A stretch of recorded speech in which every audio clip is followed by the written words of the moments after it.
लोगोसेनो बिथांनिनो बिमा महिनी रामसियारि बिथांखौबो फैसालियाव फैखानो थाखाय खावलायनाय जाहैबाय। लोगोसेनो दा UBO बि आफादनिफ्राय बिथांनो मान बावगोन।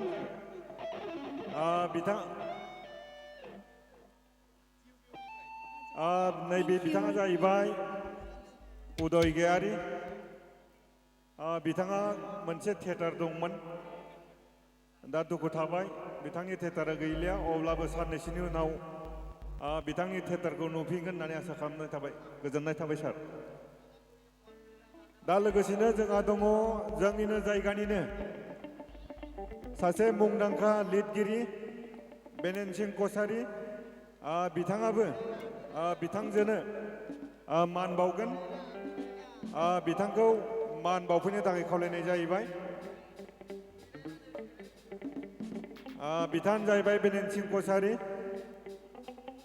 आखाइ खबना खनसे माथो स्रिथार। लोगोसेनो बिथाङा बिथांनि मुङै लाइननोसै माबा मोनसे बुंनो गोसो दं जानांगौ, बुंनो थाखाय खावलायनाय जाहैबाय।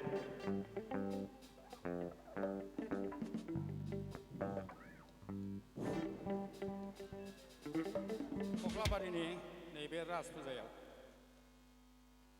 जोंनि नर्थ इस्टनि मुंदांखा देंखोगिरि गिताश्री रामसियारिखौ बरायनो मोननानै आं गोजोननाय मोनदों। ओरैबायदि गोसो बिलिरो दानि खननानै थांबायना बे मेथाइखौ, बेयो बेसेबांबा गोजौजों बिरलांनाय सिगुन सिला हांसो सिलारियानो जाथों, गोसोखौ ओरैबायदि बिलिरलाङो माने बेखौ बुंनानै फोजोबनो हाया। गिताश्री नामानो गिताश्री, बेनि ओंथियालाय मा जागोन? गिताश्री is a Sanskrit name for girls that means the Bhagavad Gita or its sacred song. बेनि मुङानो जादों मा? गिताश्री माने संस्कृत रावजों भागवत गीता एबा बेनि गोथार देंखो बिदि। बेखायनो बेखिनिखौनो आं बुंनाय जाबाय। बिथांनि गिताश्रीनि जिउआ दावगालांबाय थाथों नेसनेल लेभेलसिम, बेखौनो मिजिंथिनाय जाबाय। जोबोद जोबोद गोजोननाय थाबाय आंखौ। दा लोगोसेनो मान बावगोन जोंनिनो कक्लाबारिनि बारग' MCLA बिथां अनिप बसुमतारी। बिथांखौ गावनि मानखौ बावफैनो थाखाय खावलायनाय जाहैबाय। Thank you. बिथाङानो बारग' MCLA अनिप बसुमतारी। लोगोसेनो आफादखौ जागायनायनि सिगाङावनो जोंनिनो बयजोंबो मिथिजाखानाय जोंनि गुरु फैलाव बसुमतारी बिथांनि सावगारियाव बिथांखौ आलारि बाथि बावनो थाखाय खावलायनाय जाहैबाय।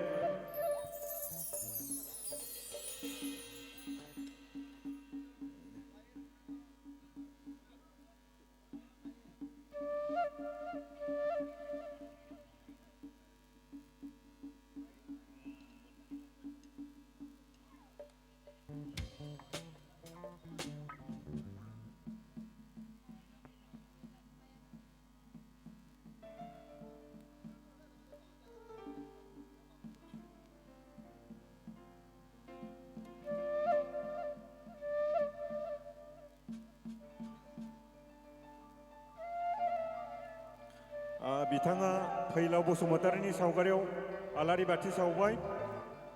दा बिनि सिगाङावनो बिथांनिनो फैफानो हानाय बिमा महिनी रामसियारिखौ नैबे फैसालियाव फैनो थाखाय खावलायहरनाय जाहैबाय।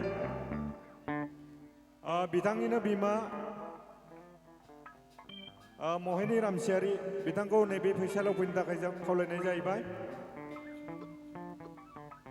गैया गैया बिथाङा गैयानो। दा बिथांखौ गावनि हाबाफारिखौ जागायनो थाखाय खावलायनाय जाहैबाय। गोजोन्थों। खनसे आखाइ खबनाय रायजो नोंथांमोन।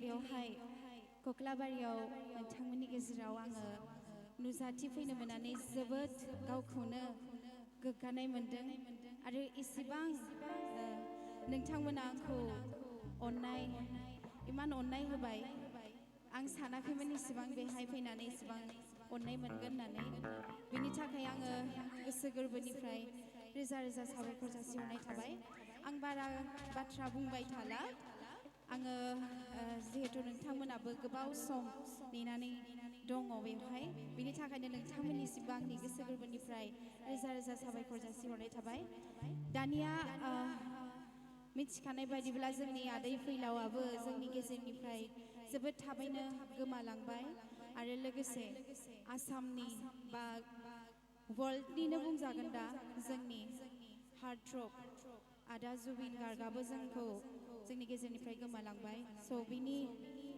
मुङैनो मोनसे मेथाइ बयबो मिथिखायो बे मेथाइखौ आङो खननो लादों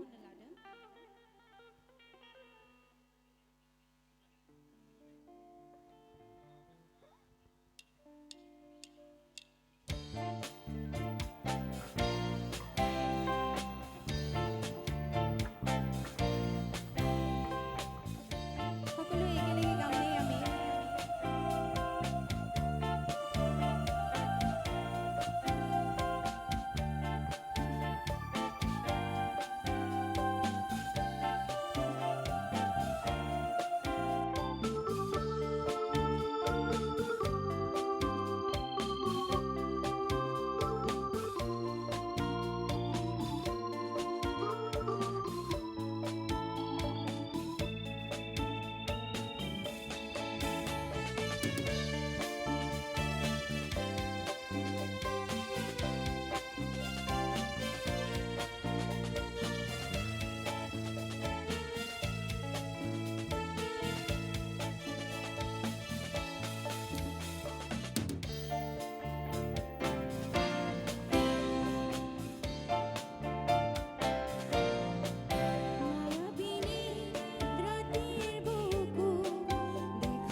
थेंक इउ धन्यबाद गोजोन्थों रायजोफोर बेफोरबायदिनो समायना रमायना मेथाइ रोजाबनाय नुलांबाय थागोन दा जों दहायसो थालांनाय सासे बिथां